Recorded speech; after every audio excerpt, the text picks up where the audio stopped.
జిల్లాలో 45 ధాన్యం సేకరణ కేంద్రాలను ఏర్పాటు చేశామని, రైతులు ఈ సౌకర్యాన్ని సద్వినియోగం చేసుకోవాలని, దళారులను ఆశ్రయించి మద్దతు ధర కన్నా తక్కువ ధరకు ధాన్యాన్ని విక్రయించి నష్టపోవద్దని జాయింట్ కలెక్టర్ ఆర్ గోపాలకృష్ణ సూచించారు. ప్రభుత్వం ఏర్పాటు చేసిన ధాన్యం సేకరణ కేంద్రాల ద్వారా ధాన్యాన్ని విక్రయించుకోవాలన్నారు. ప్రకాశం భవనంలోని తన ఛాంబర్లో మీడియాతో మాట్లాడుతూ జిల్లాలో రాష్ట్ర పౌర సరఫరాల సంస్థ ద్వారా ధాన్యం సేకరణ తీరు, సాధిస్తున్న పురోగతిని వివరించారు. జిల్లాలో 2025-26 ఖరీఫ్ సీజన్లో ఈ నెల 16వ తేదీ వరకు 212 మంది రైతుల నుండి 3.99 కోట్ల విలువ గల 1779.6 మెట్రిక్ టన్నుల ధాన్యాన్ని సేకరించినట్లు జేసీ చెప్పారు. ఇప్పటి వరకు 3.98 కోట్లను 211 మంది రైతులకు చెల్లించామన్నారు.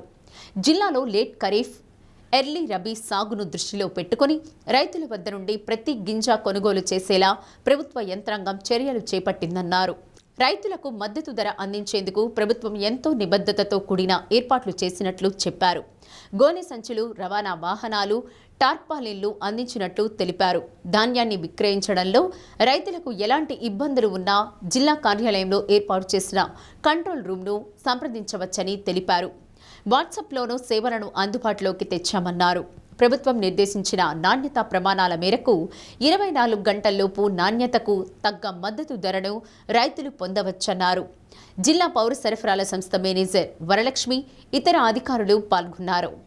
మరి మనము ఈ ఖరీఫ్ 2025-26 సీజన్కి సంబంధించి వరి ధాన్యం కొనుగోలుకు సంబంధించి ప్రకాశం జిల్లాలో అన్ని రకాల ఏర్పాట్లు చేయడం జరిగింది.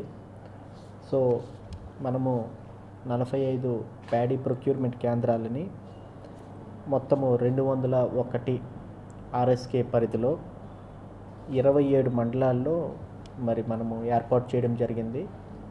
ఆ ప్యాడీ ప్రొక్యూర్మెంట్ 45లో మనకి 31 కేంద్రాలు ప్యాక్స్, ప్రాథమిక వ్యవసాయ పరపతి సంఘాల వాళ్ళకి, అట్లాగే ఒక 9 టొబాకో గ్రోవర్స్ అసోసియేషన్ మనకుంది వారికి, అట్లాగే డిసిఎంఎస్లో ఒక 3కి, అట్లాగే డిఎంసి అంటే మార్కెటింగ్ డిపార్ట్మెంట్కి ఒక 2 ఇవ్వడం జరిగింది.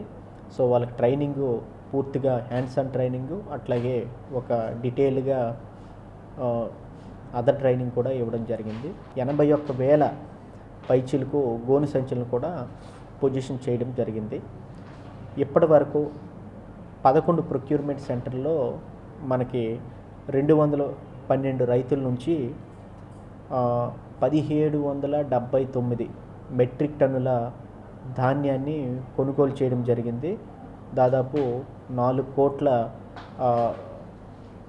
ధరగల ధాన్యాన్ని మనం కొనుగోలు చేయడం జరిగింది.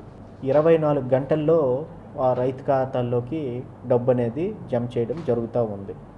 ఇక్కడ తేమ శాతం అనేది 17% అనేది ఉండాలి. అట్లాగే వెహికల్స్ కూడా మనము 150 వెహికల్స్ గాను ఒక 120 వెహికల్స్ జియో ట్యాగింగ్తో ఏర్పాటు చేసుకోవడం జరిగింది. సో దాన్ని కూడా రోజు మానిటర్ చేయడం జరుగుతూ ఉంది. అట్లాగే జిల్లాలో ఎక్కడైనా ప్రొక్యూర్మెంట్, ప్యాడీ ప్రొక్యూర్మెంట్కి సంబంధించి ఏవైనా సందేహాలు, సమాధానాలు, రైతులకి ఏమైనా సమస్యలు ఉంటే 24/7 బేసిస్లో పనిచేసే ఒక కంట్రోల్ రూమ్ కూడా ఏర్పాటు చేయడం జరిగింది. ఆ కంట్రోల్ రూమ్ నెంబరు 8008901457. దాన్ని ఏర్పాటు చేసి మానిటరింగ్ చేయడం జరుగుతుంది. అట్లాగే ప్రభుత్వం వారు కూడా వాట్సాప్ గవర్నెన్స్లో భాగంగా వాట్సాప్ ద్వారా షెడ్యూలింగ్ కోసం ఒక నెంబర్ కూడా ఏర్పాటు ఇవ్వడం జరిగింది. అది 7337359375. ఈ నెంబర్కి కనుక రైతులు హాయ్ అని మెసేజ్ పెడితే దాని ద్వారా మనకి షెడ్యూలింగు ఎక్కడికి వెళ్ళకోకుండానే వాళ్ళు ధాన్యాన్ని వాళ్ళు షెడ్యూలింగ్ చేసుకోవచ్చు. దాన్ని ఇమ్మీడియట్గా మన వాళ్ళు సంప్రదించడం జరుగుతుంది.